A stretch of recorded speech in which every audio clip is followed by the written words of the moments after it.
Seguimos en esta tertulia de viernes 11 de marzo de 2022 con Juan Grompone, Gonzalo Pérez del Castillo, Marcia Collazo y Alejandro Abal. Cambiamos de tema, nos venimos al panorama nacional y en plan, ¿qué? Campaña. Una encuesta de equipos consultores publicada este miércoles mostró un empate técnico entre las campañas para el referéndum del 27 de marzo, donde se decidirá el destino de 135 artículos de la ley de urgente consideración. Por el no votaría el 35% de los encuestados y por el sí el 34%. Además, hay 28% de indecisos, una proporción importante a solo 2 semanas de la consulta popular. Por comparar, un mes antes de la primera vuelta de las elecciones nacionales de 2019, solo un 11% contestaba que no sabía qué votaría. Además del resultado de equipos, las otras encuestas están mostrando un panorama similar en materia de indecisos. Bueno, ¿a qué se debe esta situación? ¿Por qué hay una cantidad tan alta de indecisos? Los escucho. A ver, ¿ustedes tienen respuesta? ¿Están dentro de los indecisos? Gonzalo se ríe. No, yo, la verdad es que para mí, yo lo escuché 2 veces a Ignacio Sosnávar. Primero, antes que esto, quiero decir, yo conozco personalmente a todos estos encuestadores, yo creo que es gente muy seria, muy profesional, soy amigo de algunos de ellos, era amigo del Sordo González, así que creo que esta gente hace un trabajo profesional y serio dentro de la dificultad que hay en tratar de pronosticar estas cosas.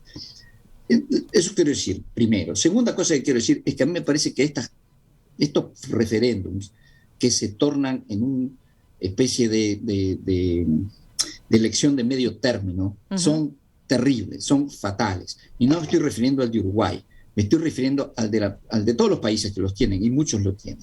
Algún tipo así Y fundamentalmente, porque después de 2 años de gobierno, el gobierno lo que está tratando de hacer es remediando o aprovechando lo que hizo el gobierno pasado, porque no te da el tiempo. Yo recuerdo, yo estaba de representante adjunto en Perú, cuando asumió Alan García. Fue una cosa histórica, porque era la primera vez que el APRA llegaba al poder, la Alianza Popular Revolucionaria Americana.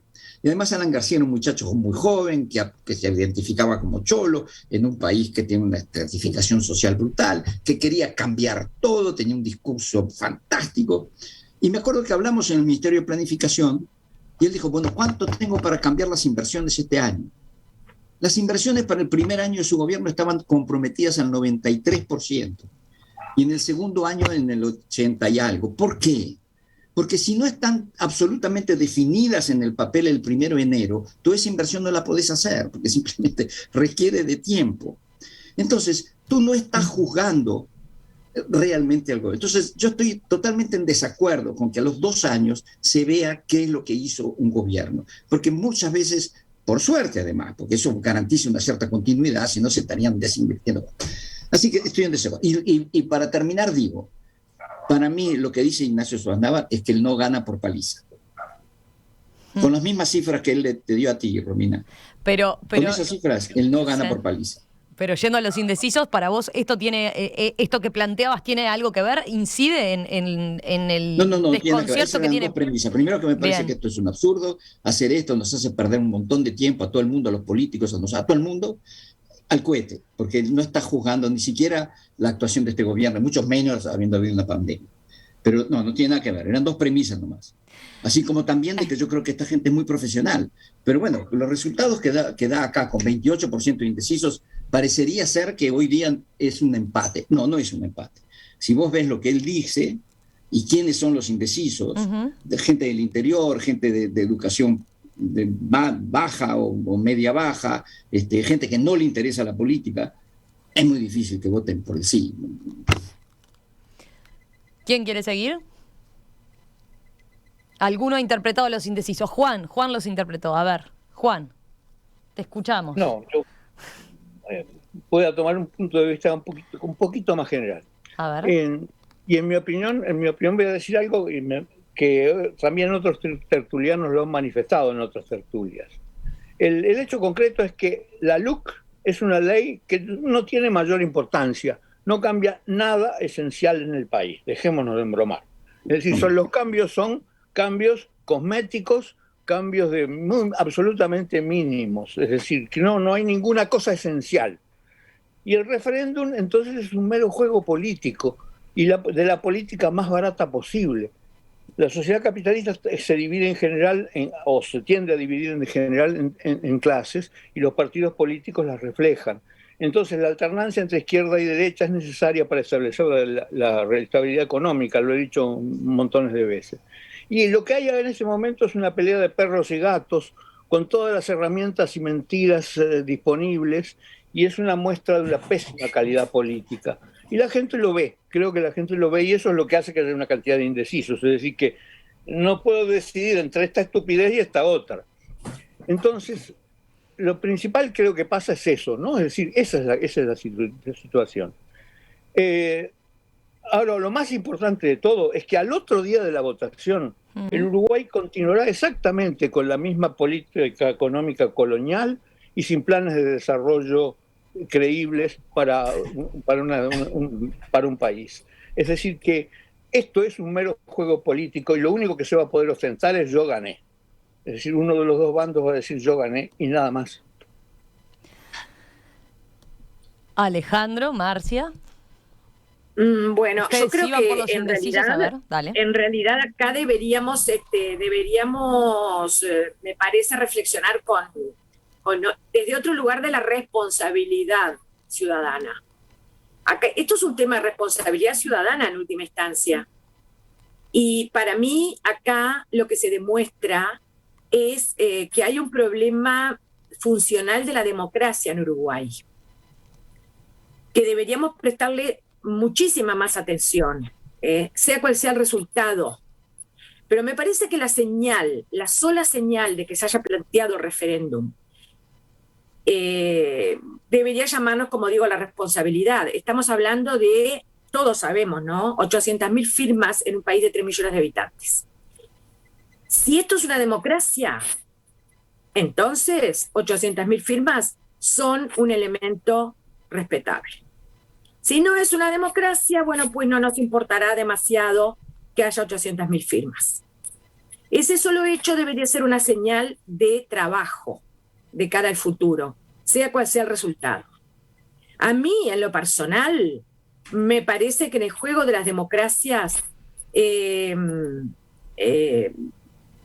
ciudadano es el que debe tener siempre la última palabra, porque es el ciudadano el que vota. A veces nos olvidamos del enorme poder que tiene el voto de cada uno de nosotros. No es el acto de ir a poner una papeleta por esto, por aquello, por lo demás allá, sino que es el poder fundante que tiene el ciudadano. Y eso es lo que hace la democracia. A mí me preocupa muchísimo que haya ese porcentaje de indecisos, y sobre todo me preocupa que 2/3, según las encuestas, de esos indecisos están en el interior del país. Es un llamamiento, como dije antes, a la responsabilidad. El interior del país, ya el solo nombre nos está diciendo que hay un problema. ¿Cómo le vamos a llamar al interior a la mayor parte del país? Deberíamos buscarle otro nombre, pero no el interior. El interior ya es un término degradante, despectivo, subordinado. Lindo tema para una subordinado tertulia. A una capital, a un macrocefalismo que nos ha hecho mucho daño. Yo creo que el interior, como le llamamos, pues, a ver, debería ser más atendido. Es una tierra descuidada, pero por el Estado en general. Cuando digo el Estado en general no me refiero al gobierno, porque no es lo mismo el Estado que el gobierno. Uh-huh. Esa es una discusión que también deberíamos dar para informar a la ciudadanía. No es lo mismo el Estado que el gobierno. Y es una tierra descuidada por el Estado uruguayo en general. Y es algo paradójico.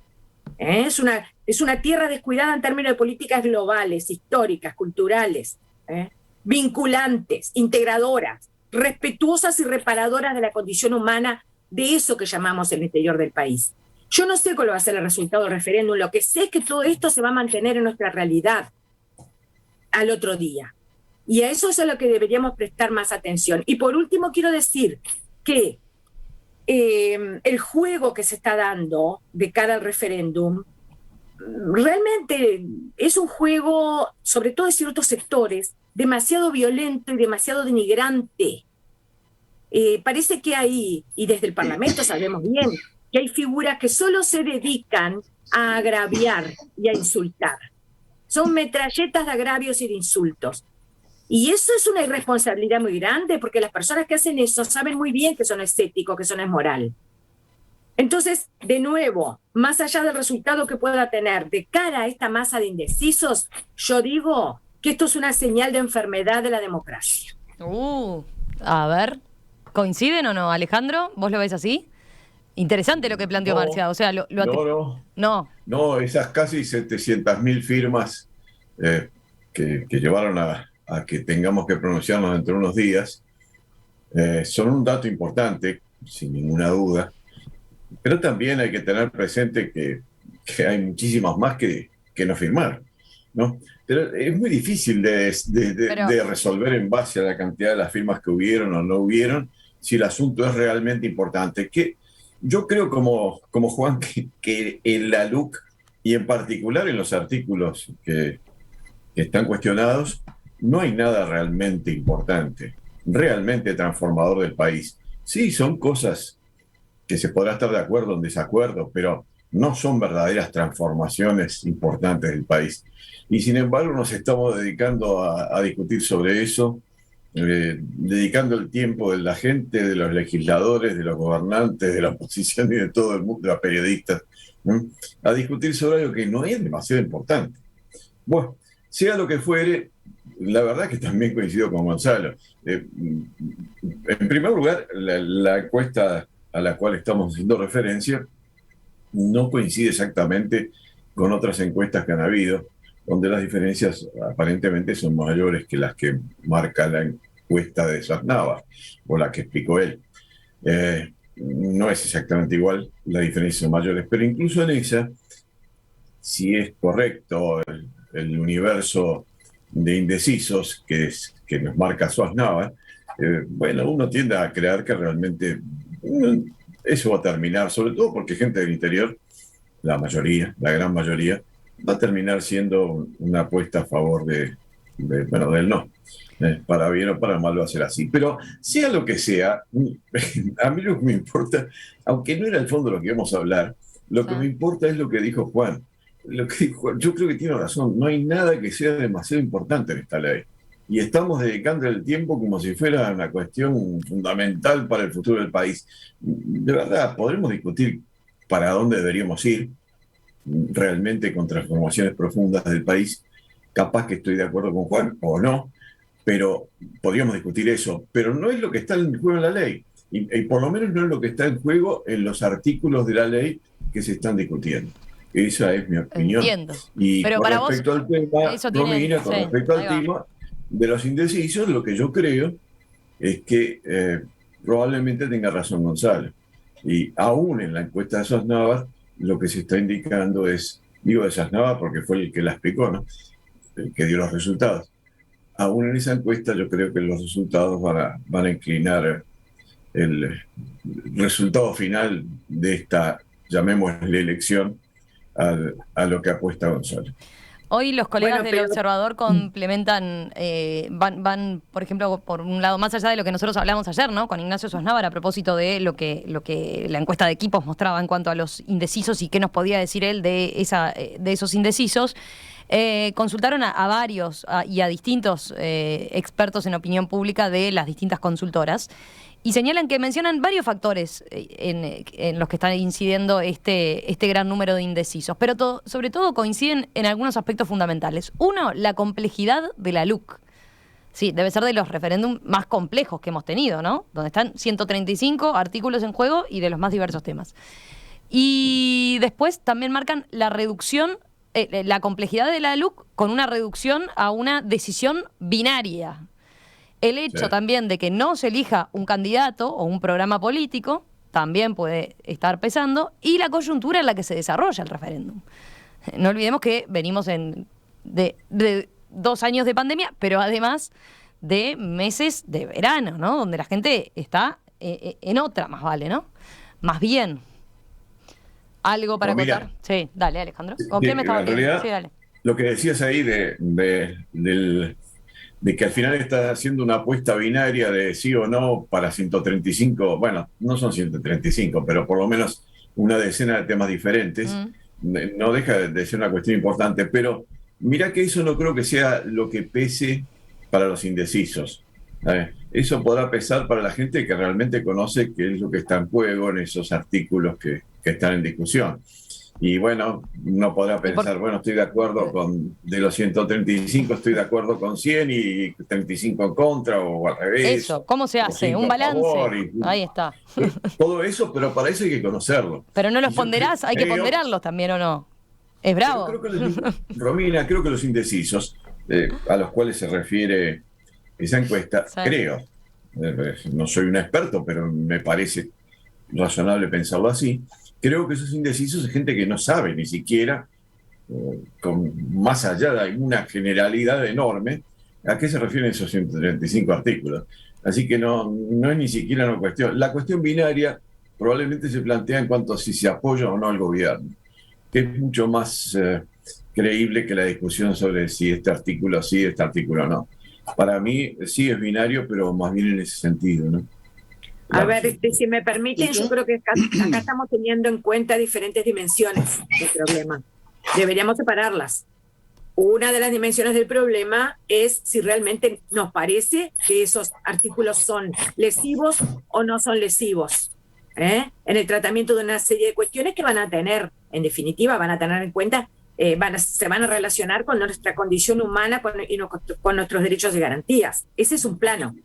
Yo creo que sí, es muy importante, muy atendible y que puede ser muy grave, inclusive, algunas de las cosas que están contenidas en esos artículos a discusión. Porque al fin de cuentas son normas, y las normas son creaciones humanas y nos afectan en nuestra vida. Así que me parece que sí, que si solo hecho es muy atendible, pero es una dimensión del problema, como digo. Hay otra dimensión del problema que es la vocación ciudadana que podamos tener los uruguayos, y en particular esta masa enorme de indecisos.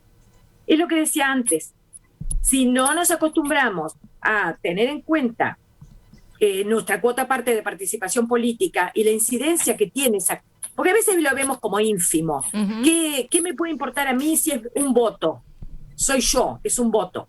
Bueno, sí, pero en el conjunto de la política de una nación, sabemos bien, porque lo han dicho los contractualistas, la ciencia política la ha estudiado mucho, es el juego del yo y del nosotros. Es el juego de lo particular y de lo público. Es el juego, en definitiva, de el individuo y el colectivo. Y en eso se jugó siempre la política, y no deberíamos desatenderlo a la ligera.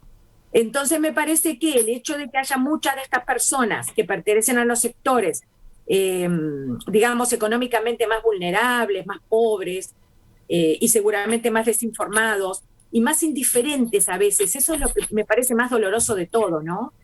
El hecho de que no valore el voto significa también que no valora en qué medida su desinformación o su indiferencia pueden terminar afectándolo en su vida y en la vida de los que lo rodean, uh-huh, y en la vida de sus hijos, que van a ser las nuevas generaciones, que van a tener que pelearse la existencia en este país. Ya lo creo que es muy importante este tema.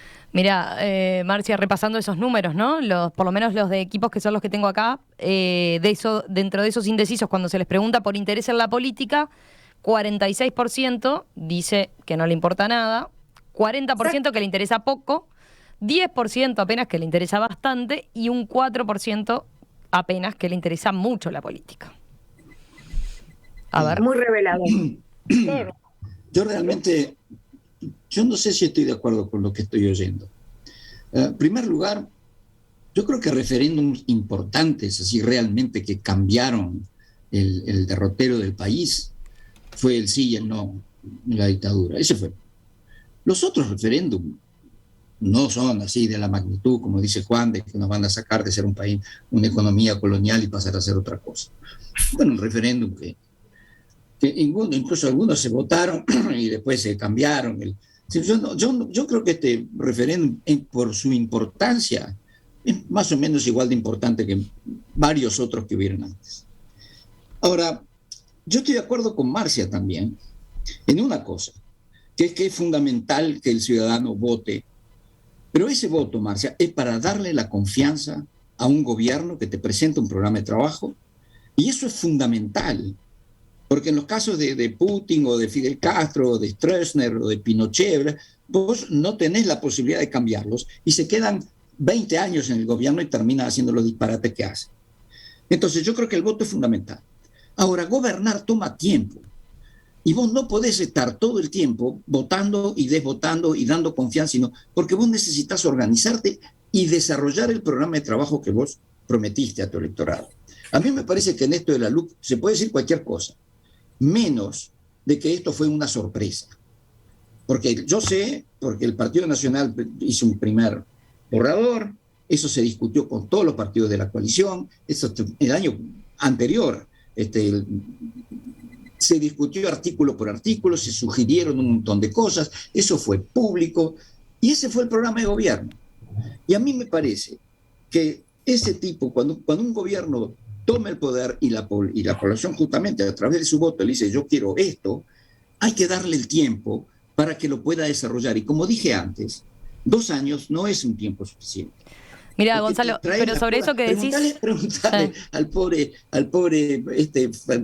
Aníbal Fernández en Argentina, que se comió 41 mil millones de dólares de deuda del gobierno anterior. Y preguntale a Macri, que agarró un país que lo había sido fundido por los robos de los kirchneristas. Gonzalo, yo no voy a entrar en la discusión viejísima a esta altura de los beneficios sí o los maleficios de la LUC. No voy a entrar en eso. Te voy a decir simplemente que para mí, y esto es una opinión personal y me hago responsable de ella, fue un uso abusivo de la figura de la ley de urgente consideración, haber votado esta monstruosa ley ferrocarril. Y eso lo dicen todos los especialistas en materia jurídica. Se han pronunciado en ese sentido los expertos. Yo soy experto, o creo serlo, y discrepo totalmente con eso. No todos. Pero totalmente. Bueno, está bien, son asuntos de opinión. Y me considero bastante experto.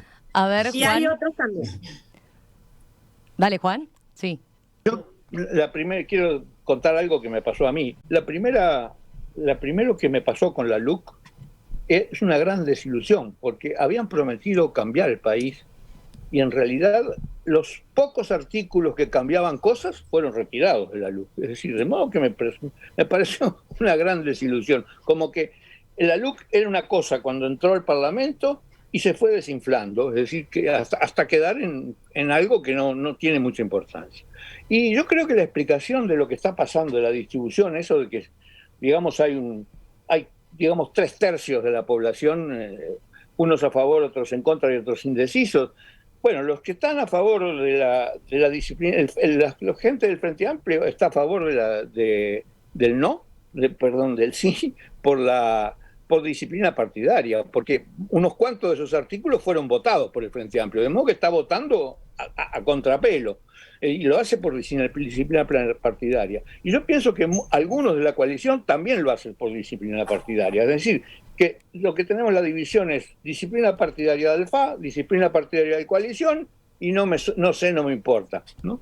Eso creo que es lo que está pasando. Uh-huh. A ver, ¿cómo seguimos la discusión? ¿Tienen algún apunte más? Pero estamos perdiendo un montón de tiempo por eso, Juan, ¿o no? Exactamente, claro. Realmente, ¿no? ¿Saben qué es lo que más a mí me preocupa?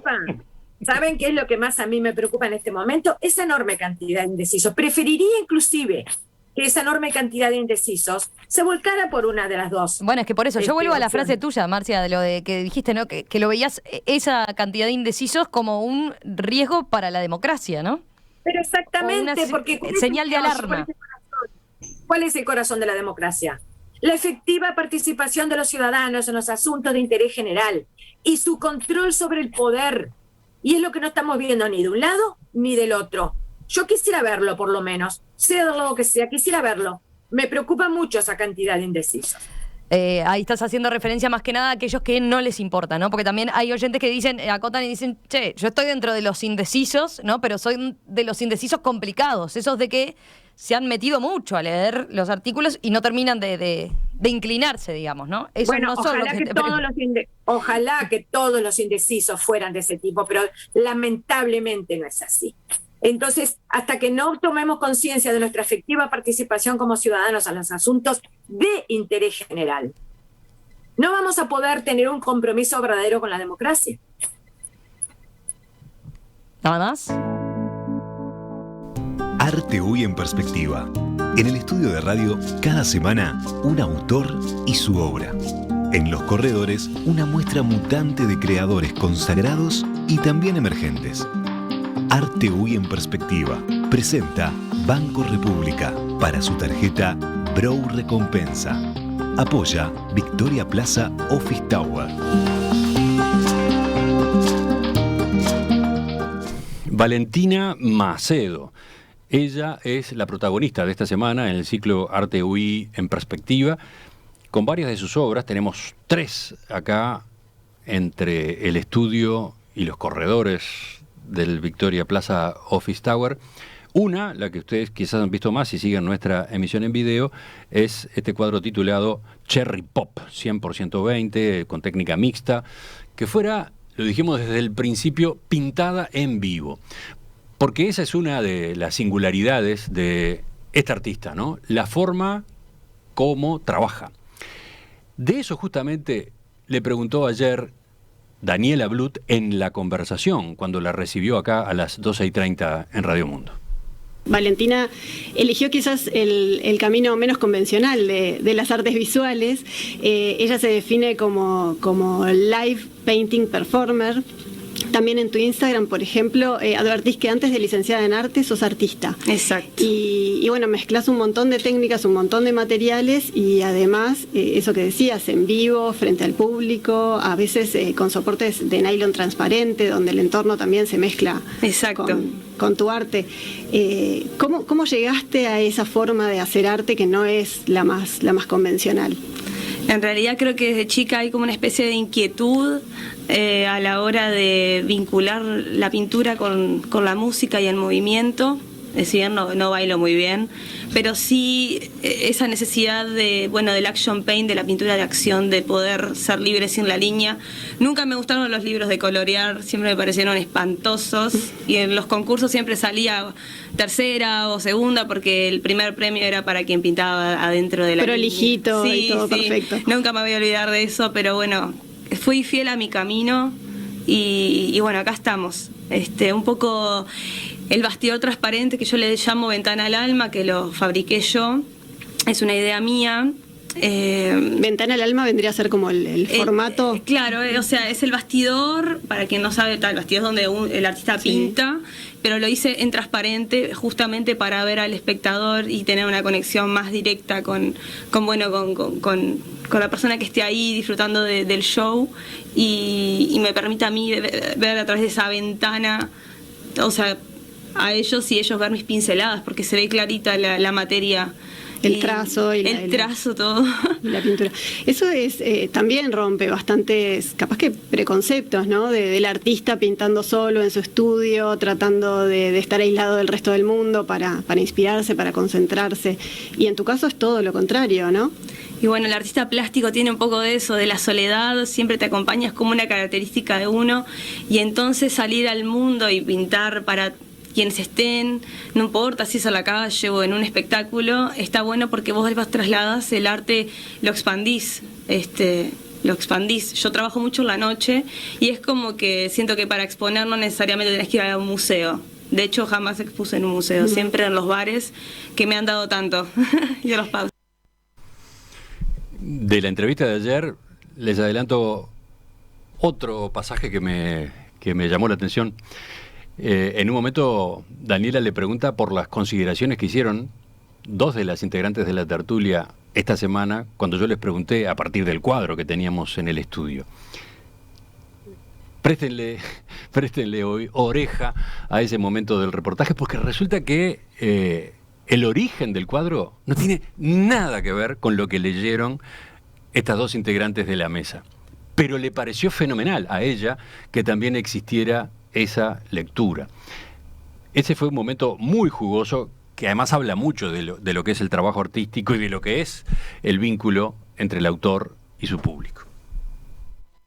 ¿Sabías que con las tarjetas de crédito Mastercard Bro Recompensa, tu dinero vuelve a vos? Es la única que te devuelve plata cada vez que compras, a través de un programa de lealtad, en donde generás puntos que equivalen a dinero real, para comprar donde y cuando quieras, además de contar con beneficios exclusivos en los rubros más relevantes para tu día a día, que podés ver en beneficios.bro.com.uy. Pedí tu Mastercard Bro Recompensa al 21996 000 o en recompensa.bro.com.uy. Con tu tarjeta Mastercard Bro Recompensa, todo lo que das vuelve. Banco República, nuestro banco país.